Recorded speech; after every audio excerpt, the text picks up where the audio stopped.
আসসালামু আলাইকুম গাইস, কেমন আছেন সবাই? আজকে একটা বার্থডে ব্লগ নিয়ে আসলাম। ছোটোখাটো ঘরোয়াভাবে আয়োজন করা বার্থডে। আমার ছোটো বোনের জায়ের ছেলে 1 বছর পূর্ণ হবে, তাই ঘরোয়াভাবে নিজের এই জন্মদিনটা পালন করবে। হালকা কিছু খাওয়া দাওয়া আর একটা কেক অর্ডার করছে, জাস্ট আর কিছুই না। বাইরের মেহমান কোনো দাওয়াত করা হয়নি, শুধু আমি বাইরের মেহমান, আমাকে বাইরের একাই দাওয়াত করছে। নিজেদের ফ্যামিলির লোকরা সবাই মিলে একটু বিরিয়ানি পাক করে খাওয়া দাওয়া হবে, আর একটা কেক অর্ডার করা হয়েছে। আসলে 1 বছরের বেবিদের বার্থডে পালন করা খুব মুশকিল, এদেরকে দিয়ে কেক কাটানো কোনোভাবেই সম্ভব হয় না। বেশিরভাগ সময়টা দেখা যায় যে কেক কাটার সময় ওরা ঘুমিয়ে থাকে, তাই আমার মনে হয় না যে 1 বছরের বেবিদের বার্থডে পালন করা যুক্তিসঙ্গত। কোনো অত কিছু বুঝেই না, কোনো আনন্দ করা যায় না।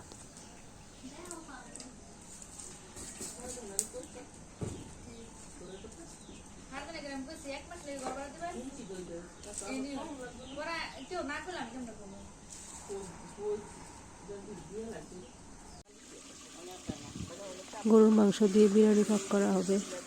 রান্না করতেছে আমার ছোটো বোন মাশাআল্লাহ অনেক ভালো রান্না করতে পারে, বিরিয়ানিটাও খুব ভালো করতে পারে। বাড়ির উঠোনে গর্ত করে চুলা বানানো হয়েছে, মাটির চুলা।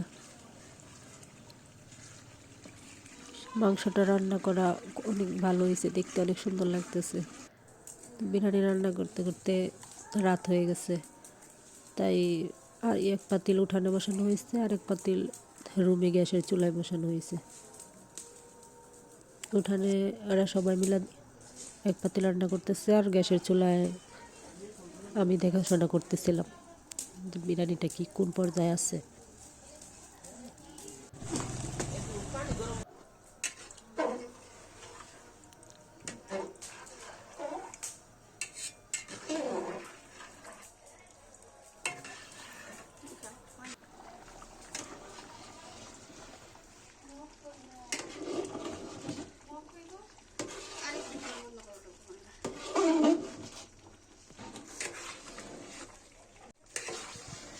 এই যে ঘরের ভিতরে গ্যাসের চুলায় 1 পাতিল বসানো হয়েছে, আবার বাইরের পাতিলের বিরিয়ানিটা হয়ে গেছে।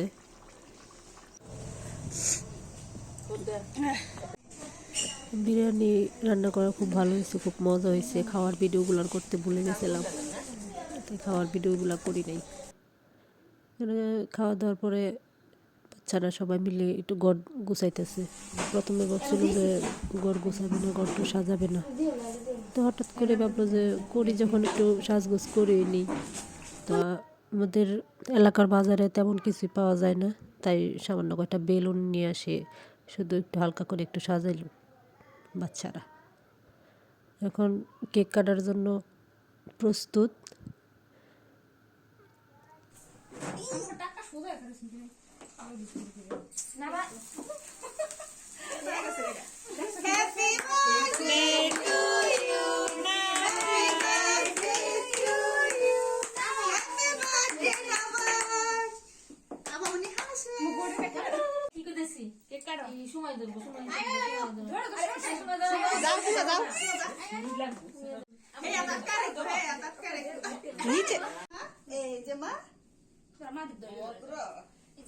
এই যে এটা হচ্ছে আমার ছোট আম্মু, আমার ছোট্ট একটা আম্মু আমার। ওর বাইয়া কাটতে পারে না ঠিকঠাক মতো, আমার আম্মুটা ঠিক সুন্দর করে কেকটা কাটছে। আমার আম্মুটা লক্ষ্মী।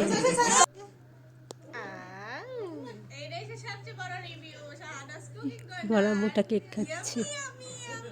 বাইয়ের মতো বলো ইয়ামি ইয়ামি দারুণ মজা। এটা তো বড় পেজে চলে যাবে।